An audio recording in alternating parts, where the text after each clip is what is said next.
میرا نام کنزا ہے. میری عمر 21 سال ہے. جب میں بہت چھوٹی تھی تو میرے ماں باپ اس دنیا سے رخصت ہو گئے. میں اکلوتی ہی تھی. میرے چچا نے میری پرورش کا ذمہ لیا. پہلے تو میرا بہت خیال رکھتے, میری ہر ضرورت پوری کرتے, مگر پھر آہستہ آہستہ ان کا پیار میرے لیے کم ہو گیا. پھر میں ان کے لیے بوجھ بن گئی. میرا اسکول چھوڑا کے مجھ سے چچی سارا دن کام لیتی اور ان کے بچے اسکول جاتے. میں پہلے تو بہت روتی, پھر صبر آ گیا. میں نے رونا دھونا چھوڑ دیا اور گھر کے کام کرتی سارا دن. سب نے مجھے نوکرانی ہی سمجھ لیا تو انہیں مفت کی نوکرانی مل گئی تھی. پھر ایک دن مجھے پتا چلا کہ چچا میری شادی کر رہے ہیں. میں حیران ہو گئی. چچا میری شادی کیوں کرنا چاہتے ہیں اور میری شادی سے اتنا خوش کیوں ہیں؟ میں تو ان کی مفت کی نوکرانی ہوں, انہیں میری شادی کر کے کیا ملے گا؟ پھر میں خاموش ہو گئی. میرا خیال تھا کہ شادی کے بعد میری اس جہنم سے جان چھوٹ جائے گی. شادی والے دن جب میرا شوہر کمرے میں داخل ہوا, نشے میں چور تھا. میں اسے دیکھ کر ڈر گئی, خود میں سمٹ گئی. جھٹکا تو مجھے تب لگا جب اس نے میرے بالوں سے پکڑ لیا, مجھے مارنے لگا اور میں روتی ہوئی اپنے گناہ سوچنے لگی. مجھے کس گناہ کی سزا مل رہی ہے؟ چچا کے گھر باتوں سے وار کر کے مجھے زخمی کیا جاتا, ذہنی طور پر مجھے مارا جاتا, پر یہاں تو مجھے جسمانی طور پر بھی اذیت دی جانے لگی. میں خاموش ہو جاتی, سوچنے لگتی آخر چچا نے میری شادی اس شخص سے کیوں کی ہے. میں اپنے شوہر کے کپڑے استری کر رہی تھی جب اچانک دروازہ کھول کر کمرے میں آئے. مجھے بالوں سے پکڑ کر میرے ہاتھ پر استری رکھ دی. میں درد سے بلبلا اٹھی. میری آنکھوں سے آنسو گرنے لگے اور غصے میں بولے, یہ رونے والا ڈرامہ میرے سامنے مت کرو, میں تم جیسی عورتوں کو اچھی طرح جانتا ہوں. میں حیران ہو گئی. وہ مجھے عورت کہہ رہا تھا اور اس کے کہنے کا مطلب میں نہ سمجھ سکی. وہ کیسی عورت مجھے سمجھ رہا تھا؟ میں بھی اپنے پر ہوئے ظلم کے بارے میں پوچھنے ہی لگی تھی کہ وہ غصے میں وہاں سے چلا گیا. میرے ہاتھ پر جلن ہونے لگی. میں اس سے کچھ پوچھنے لگتی, میری ہمت جواب دے جاتی. شادی کو کئی سال گزرنے کے بعد میں نے اس شخص کے لبوں پر مسکراہٹ نہ دیکھی. مجھے حیرت ہوتی کہ یہ شخص ایسا کیوں ہے, اسے لڑکیوں سے اتنی نفرت کیوں ہے, پر میں کبھی پوچھ ہی نہ سکی. جب بھی آتا مار پٹائی کر کے نہ جانے کہاں چلا جاتا اور میں اپنی قسمت کو بیٹھ کر روتی رہتی. میں رات کے وقت گارڈن میں بیٹھی ہوئی تھی کہ اچانک آ کر مجھ پر چلانے لگا, یہاں کیوں بیٹھی ہو, وہ بھی رات کے وقت, اس وقت کس کا انتظار کر رہی ہو؟ میں تم جیسی عورتوں کو اچھی طرح جانتا ہوں. اور تم آج گلی میں کیوں گئی تھی؟ تم جیسی عورتیں بڑی تیز ہوتی ہیں, لڑکوں کو اپنی ادائیں دکھا دکھا کر پھنسا لیتی ہیں. مجھے اس کی باتیں سن کر غصہ آنے لگا. اس شخص نے عورتوں کے بارے میں اتنی غلط فہمیاں پال رکھی تھی, کیوں؟ ہر وقت عورت کی برائی, ہر وقت مجھے برا بھلا کہنا, اور میں اسے دیکھتی رہ جاتی. گلی میں آنسوؤں کا پھندا اٹکا رہتا. وہ مجھے بازو سے پکڑ کر اندر لے آیا اور مجھے بیڈ پر پھینکا اور بری طرح سے مارنے لگا. میرے تو آنسو بھی خشک ہو گئے تھے رو رو کر. وہ وہیں آرام سکون سے سو گیا اور میں اپنے زخموں پر مرہم لگانے لگی. اس شخص کو بہت سکون ملتا تھا مجھے مار کر, اور میں یہی سوچتی کہ کیوں اتنی نفرت کرتا ہے یہ مجھ سے. پوری رات یوں ہی جاگتے جاگتے گزر گئی. نیند تو کوسوں دور تھی. صبح طبیعت خراب ہو گئی. مجھے لگا رات جاگنے کی وجہ سے خراب ہے. میں معمول کے مطابق کام کر رہی تھی. رات کے وقت میرا شوہر گھر آیا اور میں نے اس کے آگے کھانا رکھ دیا. وہ غصے میں بولا, جب بھی میں گھر آتا ہوں سامنے کھانا رکھ دیتی ہوں, اور کوئی کام نہیں ہے کیا؟ میں کوئی گھر میں کھانے آتا ہوں؟ وہ غصے میں بولا. میں نے پہلی دفعہ ان کے سوال میں جواب دیا, کھانے کے علاوہ مارنے بھی آتے ہیں. پر میرے خیال میں بھی نہیں تھا کہ اس شخص کو میری بات پر اتنا غصہ آئے گا. اس نے کھانے والی ٹرے صحن کے درمیان میں پھینک دی. میں حیران رہ گئی. وہ شخص اب میرا حال بگاڑنے والا ہے. وہ غصے میں میری طرف قدم بڑھانے لگا. میرا سر چکرایا اور میں زمین بوس ہو گئی. اس کے بعد جب میری آنکھ کھلی تو میں کمرے میں موجود تھی. ڈاکٹر شوہر کو کوئی ہدایات دے رہے تھے. ان کا بہت زیادہ خیال رکھنا, اس حالت میں ان کے لیے کوئی بھی ٹینشن ٹھیک نہیں ہے. میں سوالیہ نظروں سے اپنے شوہر کو دیکھنے لگی. وہ ڈاکٹر نے جو اگلی بات کی مجھے ساری صورتحال سمجھ آ گئی. ڈاکٹر کہہ رہی تھی اگر کوئی ٹینشن دی تو اس کے ساتھ ساتھ ان کے بچے کی جان کو بھی خطرہ ہوگا. ڈاکٹر کی بات سن کر میرے لبوں پر مسکراہٹ آ گئی اور میں اپنے شوہر کو دیکھنے لگی. میں نے پہلی دفعہ اس کے چہرے پر غصہ نہیں دیکھا, مگر غصہ نہیں تھا تو مسکراہٹ بھی نہیں تھی، بس وہ خاموشی سے ڈاکٹر کی باتیں سن رہا تھا۔ تھوڑی دیر بعد ڈاکٹر چلی گئی تو وہ بھی باہر چلا گیا اور مجھ سے کوئی بات نہ کی۔ میری مسکراہٹ ایک دم سمٹ گئی اور میں بلا وجہ اپنے ہاتھوں کو دیکھنے لگی۔ میرے ہاتھوں کی لکیروں میں شاید کوئی خوشی کی لکیر ہی نہیں تھی۔ میں نے اپنے گرنے والے آنسو صاف کیے اور سوچنے لگی کہ چچا کے گھر میں اور اس گھر میں کتنا فرق تھا۔ کچھ زیادہ فرق نہیں تھا۔ مجھے یہ جاننا تھا چچا نے میری اس سے شادی کیوں کی۔ جو شخص عورت ذات سے اتنی نفرت کرتا ہے اور اتنی نفرت کیوں کرتا ہے؟ میں پوچھتی بھی تو کس سے؟ میں تو کسی کو جانتی تک نہیں تھی۔ کون مجھے بتاتا اس شخص کے بارے میں؟ یہ تو تنہا ہے، نہ اس کی کوئی ماں ہے، نہ باپ، نہ بہن، نہ بھائی، صرف ایک ہی ظالم شخص۔ پر میں خوش تھی، کوئی تو تھا میرا، چاہے جیسا بھی ہو۔ میں اپنی سوچوں میں گم نہ جانے کب نیند کی وادیوں میں چلی گئی۔ صبح جب آنکھ کھلی تو میرا شوہر گھر پر موجود نہیں تھا۔ میں اٹھی اور فریش ہوئی۔ ابھی میں نے ناشتہ کرنا ہی تھا کہ ہمسائی آ گئی۔ مجھے حیرانگی ہوئی، پہلی دفعہ کوئی عورت میرے گھر آئی تھی۔ اس نے مجھے بتایا کہ میں ساتھ والے گھر میں رہتی ہوں۔ پھر عجیب سی بات کہہ گئی، بہن اپنے شوہر کو اپنے قابو میں رکھو۔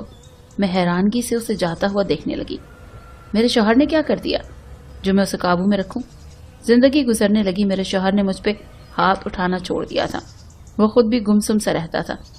پر یہ میری حیرانگی زیادہ دن نہ ٹکی۔ اگلے ہی دن اس نے مجھے تھپڑ پڑ گیا۔ پر میں کر بھی کیا سکتی تھی؟ بلا وجہ اس شخص کا غصہ اور بلا وجہ مجھے ذلیل کرنا شاید اس کا مشغلہ تھا۔ اس شخص کے ساتھ اتنے سال بتانے کے بعد بھی اسے سمجھ نہ سکی کہ وہ کیا ہے۔ میں رات کے وقت گارڈن میں ٹہل رہی تھی۔ ابھی تک میرے سرتاج جی گھر نہیں پہنچے تھے۔ مجھے نیند آنے لگی۔ میں کمرے میں چلی گئی، پر میں ان کے آنے سے پہلے تک سو بھی نہیں سکتی تھی۔ ویسے ہی بیٹھ کر اپنی گزری زندگی کے بارے میں سوچنے لگی۔ مجھے تو یاد بھی نہ آیا کہ کب کھل کر مسکرائی تھی۔ اچانک سے دروازہ کھلا۔ مجھے لگا میرے شوہر آ گئے ہیں۔ میں بمشکل بیڈ سے اٹھی، مگر سامنے کسی انجان شخص کو دیکھ کر میرے رونگٹے کھڑے ہو گئے اور میں نے ڈر کر کمرے کی ساری لائٹس آن کر دی۔ وہ پہلے تو مجھے غصے میں دیکھتا رہا۔ اس کی آنکھیں لال سرخ تھیں۔ اچانک اس کا غصہ غائب ہونے لگا۔ وہ پیچھے قدم کرتا کمرے سے باہر نکلا۔ میں بھی اس کے پیچھے گئی۔ وہ وہاں بنا رکے ہی چلا گیا۔ اس دوران میرا شوہر میری طرف آیا۔ اس سے پہلے میں کچھ پوچھتی وہ مجھ سے پوچھنے لگا یہ کون تھا؟ اس کے چلا کر پوچھنے پر مجھے اپنی جان جاتی ہوئی محسوس ہوئی۔ میں نے نفی میں سر ہلا کر کہا میں نہیں جانتی، مگر اس شخص نے اتنے زور سے تھپڑ رسید کیا کہ میری آنکھوں کے سامنے اندھیرا چھا گیا۔ وہ چلا کر مجھے برا بھلا کہنے لگا۔ شاید وہ ہوش میں نہیں تھا۔ وہ مجھے بری طرح مارنے لگا۔ اس نے مجھے بولنے کا موقع ہی نہ دیا اور خود ہی بولتا گیا، تم جیسی لڑکیوں کے نہ جانے کتنے یار ہوتے ہیں اور نہ جانے کس کس سے چکر چلایا ہوگا تم نے۔ اس نے مجھے بازو سے پکڑ کر گھر سے باہر نکال دیا اور غصے میں کہا کہ اس گھر کے دروازے ہمیشہ کے لیے تمہارے لیے بند ہو گئے ہیں، جہاں مرضی چلی جاؤ۔ میں کہاں جاؤں گی؟ اپنے اسی یار کے پاس جاؤ گی۔ اس نے یہ کہہ کر میرے منہ پہ دروازہ بند کر دیا اور میں بے بسی سے روتی رہی۔ دروازہ کھٹکھٹاتی رہی پر دروازہ نہ کھلا اور نہ ہی میرے لیے کھلنا تھا۔ میں سڑکوں پر در بدر پھرنے لگی۔ کہاں جا سکتی تھی؟ چچا کے گھر بھی نہیں جا سکتی تھی کیونکہ اس گھر میں جانے سے اچھا میں مر جاتی۔ پر میں اپنے ساتھ ساتھ ایک ننھی سی جان کو نہیں مارنا چاہتی تھی۔ پھر ایک رات وہ ننھی سی جان اس دنیا میں آ گئی۔ اس کا اور اپنا پیٹ پالنے کے لیے سارا دن لوگوں کے آگے ہاتھ پھیلا پھیلا کر بھیک مانگتی، لوگوں کی ٹھوکریں کھاتی۔ میرا بیٹا سارا دن روتا اور میں اسے دیکھ کر نہ جانے کس کرب سے گزرتی۔ میں روز جی جی کر مرتی۔ مجھے اپنی سانس سے بوجھ لگنے لگی تھی۔ میں اپنے بیٹے کو سینے سے لگائے سڑکوں پر پھرتی اور اس شخص کی بد دعائیں دیتی۔ نہ جانے وہ کون تھا اور کیوں مجھے اس طرح برباد کر گیا۔ مجھے اپنا شوہر یاد آتا، جیسا بھی تھا اس کے ساتھ محفوظ تھی، ایک چھت کے نیچے تو رہتی تھی۔ بہت زوروں کی بارش ہونے لگی۔ سارے لوگ وہاں سے کہیں نہ کہیں جانے لگے۔ میرا بیٹا سردی سے بری طرح کانپنے لگا۔ میں اسے سینے سے لگائے بارش سے بچانے کی کوشش کر رہی تھی۔ میرے بیٹے کو بخار ہونے لگا۔ میں اسے چوم رہی تھی کہ اچانک کوئی میرے سامنے آ کر بیٹھ گیا۔ میں نے نگاہیں اٹھا کر سامنے بیٹھے شخص کو نفرت بھری نگاہوں سے دیکھا۔ میرے تن بدن میں آگ لگ گئی۔ وہ مجھے بڑے آرام سے کہنے لگا، اٹھو میرے ساتھ چلو۔ اس نے میرے ہاتھ سے میرے بیٹے کو پکڑ لیا۔ میں نے غصے میں کہا، تم کون ہو اور میں کیوں چلوں تمہارے ساتھ؟ میں نے اس سے اپنا بیٹا چھین لیا۔ بعد میں مجھ سے جھگڑ لینا، تمہارے بیٹے کو بخار ہے، اگر اس کی زندگی چاہتی ہو تو اٹھو، یہاں سے چلو میرے ساتھ۔ میں نے اپنے روتے بلکتے بیٹے کو دیکھا اور اس کے ساتھ چل پڑی۔ وہ مجھے اپنے گھر لے آیا۔ وہ گھر کم اور محل زیادہ لگ رہا تھا۔ میں نے حیرانگی سے اس کی طرف دیکھا اور غصے میں اس سے کہا، کیوں مجھے برباد کیا؟ کیا بگاڑا تھا میں نے تمہارا؟ تم نے مجھے برباد کیا ہے۔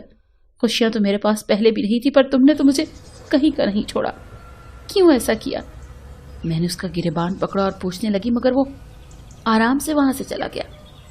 تھوڑی دیر بعد آ کر مجھے کپڑے دیے اور کہا، اپنے بیٹے کے بھی کپڑے بدل لو اور اپنے بھی بدل لو۔ وہ یہ کہہ کر رکا نہیں اور وہاں سے چلا گیا۔ میں نے کپڑے چینج کیے اور اپنے بیٹے کو سلانے لگی۔ تھوڑی دیر بعد پھر وہ آیا اور بولا، میرا نام کاشان ہے۔ میں نے غصے میں کہا، میں آپ کے نام کا کیا کروں؟ آپ میرے ساتھ آئیں اور میرے شوہر کو بتائیں کہ ہمارے درمیان ایسا کچھ نہیں ہے۔ میں اس کا ہاتھ پکڑے باہر کی طرف جانے لگی، مگر وہ وہیں کھڑا رہا اور بولا، تمہارا شوہر اس دنیا میں نہیں ہے، وہ خودکشی کر چکا ہے۔ وہ اتنے آرام سے بتانے لگا، تم جھوٹ بول رہے ہو۔ میں نے اس کے منہ پر تھپڑ رسید کر دیا۔ وہ کچھ نہ بولا۔ تم بھی شادی کر لو۔ پھر اس نے کہا، اس کی بات سن کر مجھے غصہ آ گیا، تم کون ہوتے ہو میری زندگی کا فیصلہ کرنے والے؟ مجھے کیا کرنا چاہیے اور کیا نہیں؟ تم نے میری زندگی برباد کی ہے، میں تمہیں کبھی معاف نہیں کروں گی۔ میں نے نہ جانے اس سے کھڑے کھڑے کتنی باتیں سنا دی اور مجھے حیرانگی ہوئی کہ وہ شخص اپنے آنسو چھپاتا ہوا وہاں سے چلا گیا۔ دن گزرنے لگے۔ وہ شخص میرے بیٹے سے بہت محبت کرتا، اسے کھلاتا، اس کے لیے کھلونے لاتا اور میں اپنے بیٹے کو اس سے دور رکھتی۔ وہ مجھے ایک ہی بات کہتا، شادی کر لو، پر میں اس کی بات کا جواب نہ دیتی۔ میں اکثر اس سے تنہائی میں روتا ہوا بھی دیکھتی۔ وہ بہت کم مسکراتا۔ تم اگر کسی اور سے شادی نہیں کرنا چاہتی تو تمہیں مجھ سے شادی کرنی ہوگی، میں ایسے ہی تمہیں اپنے ساتھ نہیں رکھ سکتا، اور اگر تم کہیں اور جانا چاہتی ہو تو جا سکتی ہو۔ اس بات کو سننے کے بعد میرے ذہن میں چچا کا گھر آیا، پر میں ادھر نہیں جا سکتی تھی۔ میں نے اس کے ساتھ شادی کے لیے حامی بھر لی اور اس کا اور میرا نکاح ہو گیا۔ میں اکثر غصے میں اس سے پوچھتی تھی کہ تم رات میرے کمرے میں کیوں آئے، پر مجھے جواب میں اس کی نگاہوں میں شرمندگی نظر آتی۔ وہ کوئی جواب نہ دیتا۔ ایک دن میں اچانک سیڑھیوں سے گر گئی۔ اس کے بعد وہ میرا بہت خیال رکھتا، پوری رات میرے پاس بیٹھا رہتا، میرے بیٹے کو کھلاتا۔ میں نے اس سے بے بسی سے کہا، پلیز خدا کے لیے مجھے سچ بتا دو۔ وہ نگاہیں جھکا کر بولا، تمہارے شوہر کو لڑکیوں سے نفرت تھی کیونکہ اس سے کسی لڑکی نے دھوکہ دیا، پھر تمہارے شوہر نے تمہیں تمہارے چچا سے خریدا۔ وہ اپنا سارا غصہ تم پر نکالتا تھا۔ ایک دن ایسے ہی میرا اس سے چھوٹی سی بات پر جھگڑا ہوا، کام کی وجہ سے، کیونکہ وہ میرے پاس ہی کام کرتا تھا۔ مجھے نہیں معلوم تھا کہ اس نے اس چھوٹے سے جھگڑے کو اتنا بڑا کر دینا ہے۔ اس نے میری بیوی کو مار دیا جو ماں بننے والی تھی۔ مجھے بہت دکھ ہوا اور میں انتقام کی آنکھ میں جلنے لگا۔ میں نے فیصلہ کر لیا تھا کہ میں بھی اس کی بیوی کو ذلیل کر کے مار دوں گا۔ اس رات میں تمہیں مارنے کے ارادے سے آیا تھا، پر تمہاری حالت دیکھ کر مجھے اپنی بیوی یاد آ گئی اور میں وہاں سے چلا آیا۔ پر میں نہیں جانتا تھا کہ وہ اتنا شک کرے گا کہ اس کے بعد مجھے کہیں سکون نہیں ملا۔ میں غریبوں کی مدد کرتا، پھر اکثر میں تمہیں دیکھتا اور سوچتا کہ کہیں دیکھا تھا۔ پھر مجھے یاد آ گیا اور معلوم کرنے پر یہی پتا چلا کہ تمہارا یہ حال میری وجہ سے ہوا ہے، پر میں نہیں جانتا تھا کہ میں کس منہ سے تم سے معافی مانگوں۔ میں بہت شرمندہ ہوں۔ وہ بتاتے بتاتے رونے لگا۔ میں نے اس کے جڑے ہوئے ہاتھ پکڑ لیے اور اس سے معاف کر دیا۔ اس کے بعد میری زندگی میں خوشیاں آ گئیں اور میں نے اپنے رب کا شکر ادا کیا کہ اتنے غموں کے بعد مجھے خوشیاں ملی۔ ہم خوشی خوشی رہنے لگے۔